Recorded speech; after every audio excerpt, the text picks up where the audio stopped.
Olá, bem-vindo, bem-vinda a mais um programa Palavra Ética aqui na TV Comunitária de Belo Horizonte. Eu sou Gilvando Luiz Moreira e hoje eu tenho a grande alegria de entrevistar aqui Fernando Francisco de Góes. Bem-vindo, meu irmão.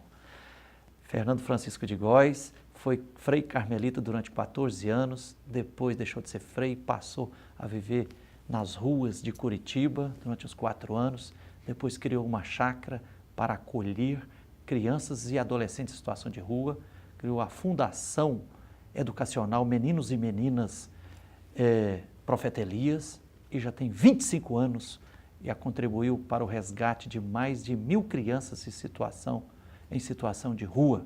E agora, há mais de 1 ano e meio, está peregrinando, sendo trecheiro, convivendo nas ruas de São Paulo, Rio de Janeiro e agora há mais de 1 mês em Belo Horizonte. Frei Fernando, é uma alegria te receber aqui, meu irmão. Por que você resolveu ser frei carmelita e depois por que você resolveu deixar de ser frei carmelita e morar nas ruas, abraçar essa causa das crianças e dos adolescentes?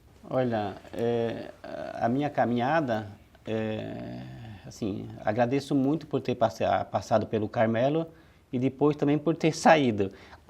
Porque, infelizmente, as nossas igrejas e todas elas falam muito, reza muito e faz pouco.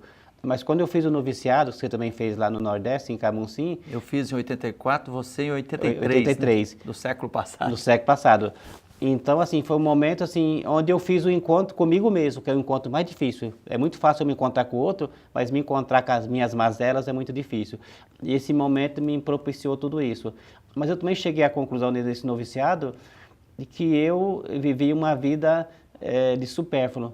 Eu fiz voto de pobreza e eu olhava meu guarda-roupa, caía a quantidade de roupa que eu tinha. Eu disse, mas escuta, mas eu fiz um voto de pobreza.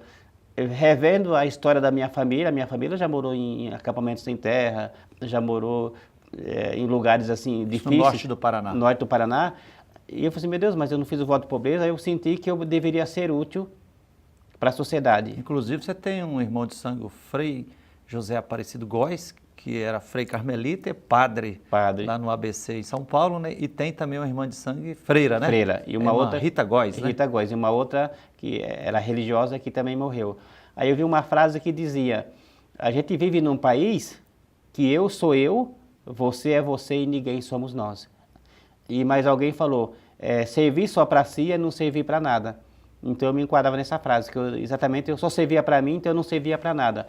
E eu achei que eu poderia abraçar uma bandeira, abraçar uma causa.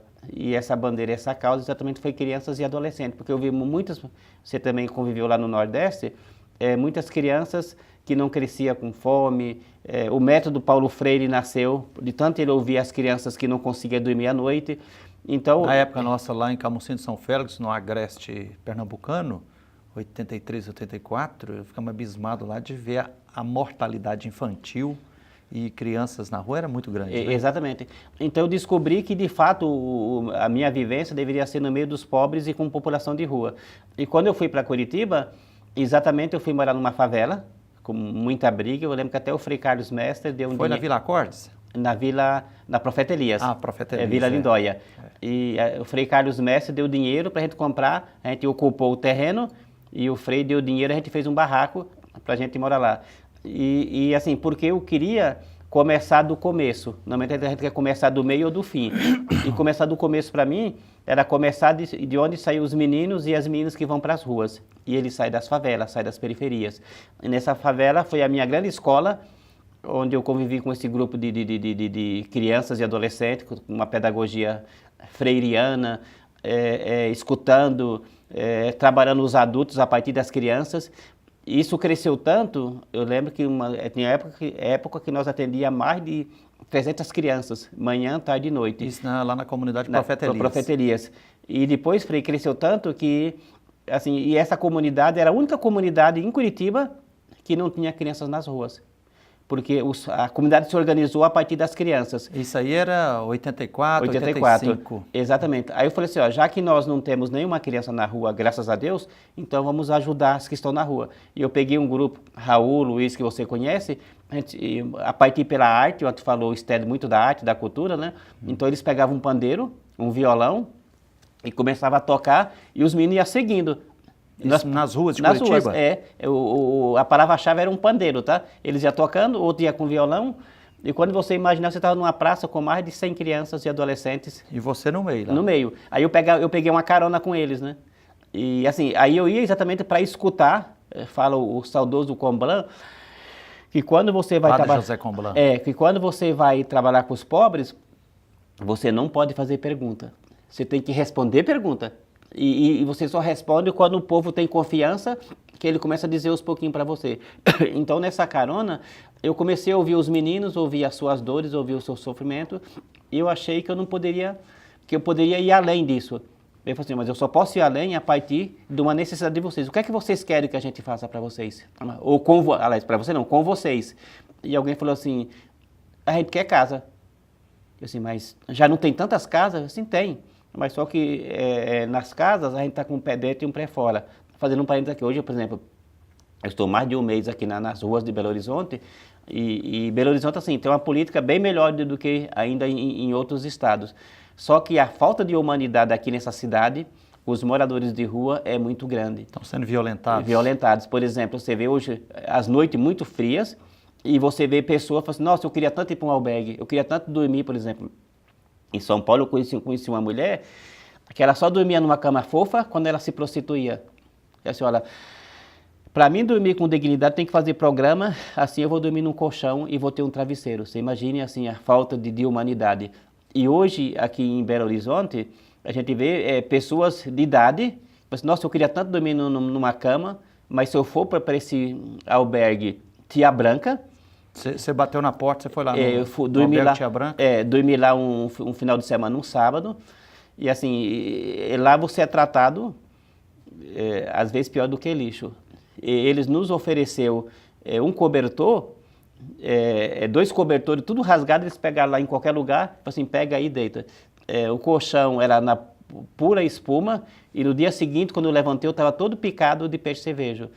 E encontrei um senhor, seu Francisco, e falou assim, olha, fiquei uma semana no albergue, eu estou em 61, minha saúde é bem precária, só que eu me sinto muito mais acolhido aqui do que no albergue. Ele me mostrou que ele estava tomando medicamento para combater que ele foi picado demais. Inclusive, você já marcou amanhã às 14h, você vai no Ministério Público dos Direitos Humanos aqui, denunciar essas violências, né? Exatamente, porque você vê, é inadmissível uma cidade ter um equipamento público e você vê pessoas morrendo nas ruas, porque se não morre do frio, mas eles vão se debilitando. Cada dia que ele é maltratado, que ele falta o cuidado, a vida dele vai se perdendo. Então o município tem um acolhimento, tem um abrigo, mas a política pública não funciona. E eles fazem isso de propósito, para que ninguém não fique lá. Então você está com um pé lá dentro e um pé lá fora. Essa denúncia de existência de superlotação, situação caótica e desumana nos abrigos públicos de Belo Horizonte, tanto esse Tia Branca como Abrigo São Paulo também, inclusive em infestação de percevejos, isso já há muitos anos que infelizmente a gente vem ouvindo isso aqui. Então você vê, então assim, o pobre, infelizmente, é sempre tratado com resto de justiça, resto de cidadania, resto de comida, e assim, então, o que a gente precisa fazer, de fato, é se organizar. Por exemplo, eu vou fazer essa denúncia mesmo, cobrar do Ministério Público, que fiscalize e que cobre. É inadmissível você ter um acolhimento, você ter vaga e as pessoas não podem ir lá porque não tem o cuidado, porque sempre os pobres é tratado desse jeito. Então eu preciso exatamente fazer essa denúncia. Então nessa comunidade Profeta Elias, lá em Curitiba. Lá em Curitiba, então a gente foi para a rua e na rua surgiu a proposta da criação da chácara Meninos de Quatro Pinheiros. Aí você conquistou 10 hectares? 10 alqueires, exatamente. Está no município de Curitiba mesmo? Está na região metropolitana, Mandirituba. Por quê? Porque município de Mandirituba. Mandirituba, 40 quilômetros de Curitiba. Aí você criou lá uma chácara, uma casa de acolhida que se tornou essa fundação educacional Meninos e Meninas Profeta Elias. Profeta Elias. Já tem 25 anos de história. 25 anos. E assim, então, e esse espaço de acolhimento, assim, a gente criou a partir da necessidade dos meninos e das meninas, em cima de uma proposta política pedagógica, onde a gente fez tudo a partir dos meninos. Então, por exemplo, quando o primeiro grupo de meninos que foram lá nessa casa, eu disse, a gente não quer dormir em cama e nem em quarto. Quer dormir aonde? A gente quer dormir perto da janela e da porta, sinal da fuga, porque eles estão sempre fugindo. A gente quer dormir sem cobertor, sem nada, no pé da porta. E assim eles ficaram uma semana dormindo do jeito que eles queriam. Eu disse, gente, eu preciso fazer um trabalho de vínculo, e eles saíram de um processo muito cruel de exclusão social. Quantas crianças e adolescentes em situação de rua dá para acolher lá na chácara? Dá para acolher comunidade. 100 crianças, entre criança e adolescente, um grupo de 100. Nesses 25 anos, mais de 20 anos, quantas crianças e adolescentes já foram acolhidos lá na... Olha, Frei, foi exatamente muito mais de 1.000 crianças, assim, e esse número, porque os meninos que iam para a chácara, eles ficavam, porque eles diziam, aqui a gente consegue, a gente viver uma comunidade, é muito difícil você viver comunidade, a gente não vive nem nas vidas religiosas, tá? A gente finge que está vivendo uma vida comunitária, mas de fato não é. Mas a gente conseguiu criar uma comunidade alterativa e alternativa, onde os nossos combinados eram a partir deles. Então eu escutava, eu disse, olha, se vocês querem uma chácara melhor, você vai contribuir do quê? Você vai fazer o quê? Então a gente fazia grandes assembleias para criar os combinados e para resolver os conflitos. E eu digo assim, e a gente aceita do jeito que você é. Ok. Fernando, a prosa tá boa, mas nós vamos ter que fazer um pequeno intervalo. Nós estamos hoje aqui no Palavra Ética, entrevistando Fernando Francisco de Góes, que foi Frei Carmelita durante 4 anos e agora já há 25 anos, sobrevivendo nas ruas de Curitiba e de várias capitais e fazendo um trabalho primoroso que já ajudou a resgatar mais de 1.000 crianças em situação de rua. Nós vamos a um pequeno intervalo e voltaremos para continuar essa prosa ética e humanizadora aqui com Fernando Francisco de Góes. Espere aí.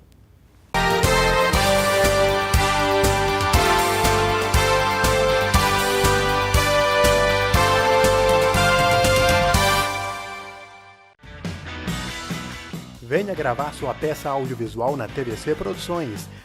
Além dos melhores equipamentos que garantem qualidade estética de som e imagem, nossos estúdios contam com revestimento acústico, ar-condicionado, chroma key, teleprompter e tudo o que você precisa para gravar o melhor vídeo para o seu projeto. Entre em contato e faça um orçamento. Ligue 31 3024 2755.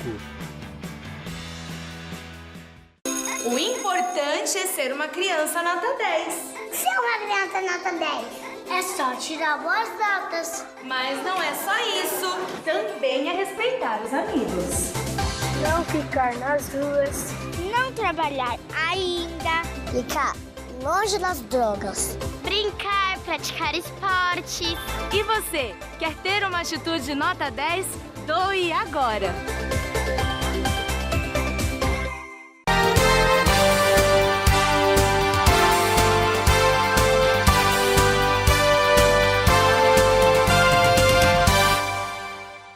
Olá, estamos de volta com o programa Palavra Ética aqui na TV Comunitária de Belo Horizonte. Eu sou Gilvando Luiz Moreira, estamos iniciando o segundo bloco e nós estamos hoje aqui entrevistando Fernando Francisco de Góes. Como eu dizia no primeiro bloco, foi Frei Carmelita durante 14 anos e depois deixou de ser frei e abraçou a causa das crianças e adolescentes em situação de rua em Curitiba, foi viver nas ruas e acabou criando uma chácara lá, 10 hectares na região metropolitana, que se transformou na Fundação Educacional Meninos e Meninas Profeta Elias, que ao longo de mais de 20 anos já foi decisiva no resgate de mais de 1.000 crianças e adolescentes em situação de rua, e agora já há 1 ano e meio ele deixou o trabalho pedagógico continuando lá e está peregrinando, vivendo nas ruas, né? Agora já há 1 mês em Belo Horizonte, depois de ter passado 1 ano nas ruas de São Paulo, mais de 1 mês nas ruas do Rio de Janeiro e daqui vai para o Nordeste. Fernando, você estava dizendo no final do primeiro bloco que o trabalho lá na chácara acolhe assim, cerca de 100 crianças de cada vez e que há mais de 20 anos já mais de 1.000 crianças foram resgatadas, né? Então assim, dá para dizer que o índice de êxito é grande nesse trabalho de... Olha, é porque alguém comenta o seguinte, um pedagogo, que no Brasil você tem metodologia, você tem pedagogia mas falta vontade política. E quando a comunidade, a sociedade se organiza a partir de uma dificuldade, a partir de um problema, e que a comunidade abraça essa causa, você faz uma transformação social. Então a chácara hoje é uma pequena amostra que é possível você mudar o mundo, você mudar a sociedade. Quando a população toma uma atitude coerente e uma atitude de cuidado. Você vê, a chácara, foi um trabalho, a gente foi levando um grupo de meninos, porque eu cansei de enterrar meninos na cidade de Curitiba. E eu falei, não, e denunciou muitos policiais muitos também policiais, que estavam assassinando as crianças e adolescentes. Exatamente. Né? Eu dizia Inclusive assim, você, por isso, foi ameaçado de morte. Exatamente. Durante muito tempo, né? Muito tempo. Eu falei assim, escuta, mas eu não posso enterrar o futuro do Brasil. A Bíblia fala vida em abundância. E eu estava enterrando, cada mês, cada semana eu enterrava uma criança. Eu lembro que a última criança que eu enterrei, os outros falaram, hoje você enterra ele e amanhã você vai enterrar nós. Porque o nosso caminho é o mesmo. Eu olhei para aquele grupo de crianças, meu Deus, mas será que eu não posso fazer nada? Será que você morreu de braços abertos e eu vou ficar de braços cruzados, reclamando? Então surgiu a proposta da chácara. E deu tanto certo assim que hoje a chácara pesquisa assim, humana na Universidade Federal do Paraná e outras universidades internacionais, mostrando assim, uma filosofia de trabalho coerente, acolhedora, que trata as crianças não como problema, mas como sujeito de direito, e o Brasil caminha pelos pés das nossas crianças. Então, quem vai tocar o Brasil são as nossas crianças. Então, é uma proposta eficaz. Já tem, inclusive, várias teses de doutorado lá a partir desse trabalho? Várias teses de doutorado, está no livro da Unesco, Os 50 Jeitos de Mudar o Mundo. Você sabe quantas teses, mais ou menos? São mais de 20. Eu lembro que só teses internacionais são 5. Uma na Suíça, na Alemanha, Portugal e França. USP, Unicamp, mas a maioria é da Universidade Federal do Paraná. Então, isso mostra para a sociedade assim, que quando você se organiza, que você tem uma causa, que você não faz para, que você faz com, que você organiza a sociedade, as universidades, todos os setores, para discutir exatamente a situação da infância brasileira. Então, se você consegue multiplicar e você consegue apresentar. E além desses 2 livros, já tem outras publicações também? Já. Nós temos, por exemplo, um primeiro livro chamado História de Nossas Vidas 1, que tem o prefácio da cantora Daniela Mercury, que era embaixadora do Unicef. Temos um outro livro que é A Vida na Rua e a Rua na Vida, que se trata da pedagogia específica da chácara. Que pedagogia é essa que a gente acolhe esse grupo de crianças e adolescentes. E temos mais uma cartilha dizendo que é uma tese de doutorado da Suíça, que fala Aprendendo com a Chácara Meninos de 4 Pinheiros. E tem outras publicações para vir. E tem também já vídeos e reportagens das televisões também? Tem. Então, basicamente, todas as televisões já fizeram matéria a nível nacional, jornais nacionais, para divulgar exatamente o trabalho que é feito, porque lá já dizia Dom Luciano que criança não é problema, criança é solução. Então, a pedagogia da chácara é exatamente trabalhar o protagonismo juvenil. Por exemplo, eu saí da chácara hoje, mas quem é o presidente é um ex-menino que fez serviço social. Quem é o tesoureiro da chácara é o menino que fez direito, antes de concluir a faculdade ele já tinha passado na OAB. E o secretário é o menino que está terminando pedagogia, e no conselho curador, que nós temos uma fundação, quem conhece no conselho curador é um ex-menino que fez administração de empresa. Então, nesse trabalho de parceria, em rede, você tem que preparar as pessoas, o protagonismo, porque você começa junto com eles, você tem que seguir e eles devem tocar o trabalho, né? Você não pode pegar só para si. Então, dessas 1000 crianças e adolescentes que chegaram na chácara, oriundos da rua, violentados, né? Profundamente pisados na sua dignidade, após esse trabalho pedagógico lá, se resgataram e muitos conseguiram, inclusive, fazer um curso universitário? Muitos fizeram faculdade, serviço social, direito, educação física, pedagogia, psicologia. E uma coisa interessante, eles sempre pegam a área social. Eu falo, o que você recebeu aqui, devolva. Assim, a sociedade foi muito ingrata com vocês, mas faça o contrário. Deu um tapa de luva na sociedade. e ofereça o seu melhor e ajude a resgatar tantas outras vidas que passaram como a sua vida. Então esse é o contra-cheque que a gente cobra dele, é a solidariedade para com as pessoas que mais precisam. Então por isso normalmente eles fazem uma adesão para a área social. Inclusive você me falava ontem que tem alguns que criaram até ONGs e estão em trabalhos sociais assim também. Tem, por exemplo, eu lembrei ontem, eu tenho um menino que está aqui em Belo Horizonte fazendo artes. Ele trabalha com teatro e ele veio fazer uma faculdade aqui, ele está aqui. Teve um outro menino que saiu de Curitiba, negro, e ele foi se aperfeiçoar na dança afro para trabalhar lá no sul. E tem um outro menino que criou uma ONG numa favela de onde ele foi expulso para exatamente fazer esse acolhimento humano. Porque hoje eu trabalho muito com a questão da humanização, fala que a gente precisa ser humano em tudo que a gente faz. E a gente é muito desumano, e principalmente quando se trata de populações em situação de rua, a gente tem medo deles. E quando você os trata de forma desumana, você trata de forma de falta de educação com eles, e você só trata eles em fila, você vai desumanizando. A autoestima dele vai lá embaixo. Então ele precisa, para seguir o Evangelho, para seguir a recomendação que fala muito bem o nosso Papa Francisco, a gente precisa sair do lugar onde a gente está e à procura do outro. Então, por isso que o ano passado eu fiquei nas ruas de São Paulo, caminhei muito porque tem um pessoal que mora nas ruas e tem os trecheiros.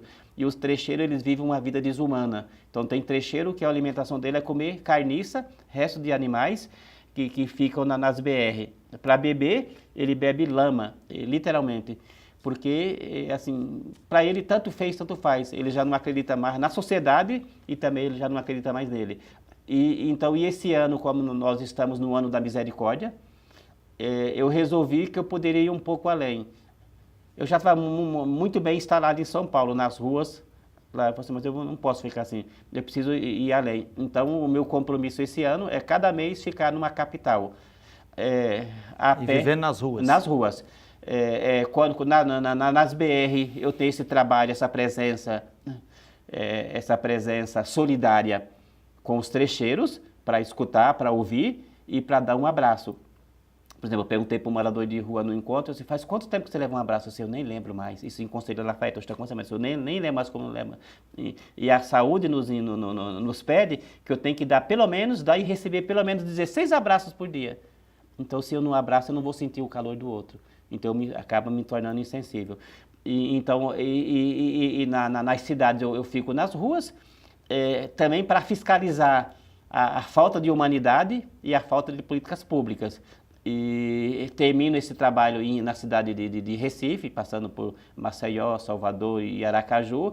E no final eu quero fazer um documento, aliás, 2 documentos. Um é o livro O Trecheiro Brasileiro, que é o relato de 12 trecheiros que eu estou encontrando nessa caminhada, e esses relatos, Frei, exatamente relatos de resiliência. Alguém que a pedagogia da rua acabou humanizando. Por exemplo, boa parte de quem está na rua, o grande conflito que levaram eles para a rua foi exatamente a perda da mãe. A mãe, já fala João 23, me dê boas mães que eu transformo o mundo. Deus não pode estar em todos os lugares, por isso ele criou as mães. E alguém fala que ser mãe é padecer no paraíso. Então eu quero fazer esse relato dos trecheiros. E você vai escrevendo no caderno? Caderno, folha. O que eu vou encontrando no caminho, às vezes eu acho caneta jogada nas BR, né? Porque assim, a nossa burguesia joga, ela não partilha. O pobre partilha, mas a burguesia vai descartando. Como nós somos, quem está na rua, e o pobre é descartado pela sociedade.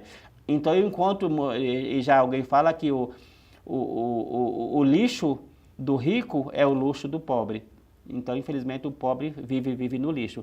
E eu vou pegando esse material para fazer esse resgate da vida humana.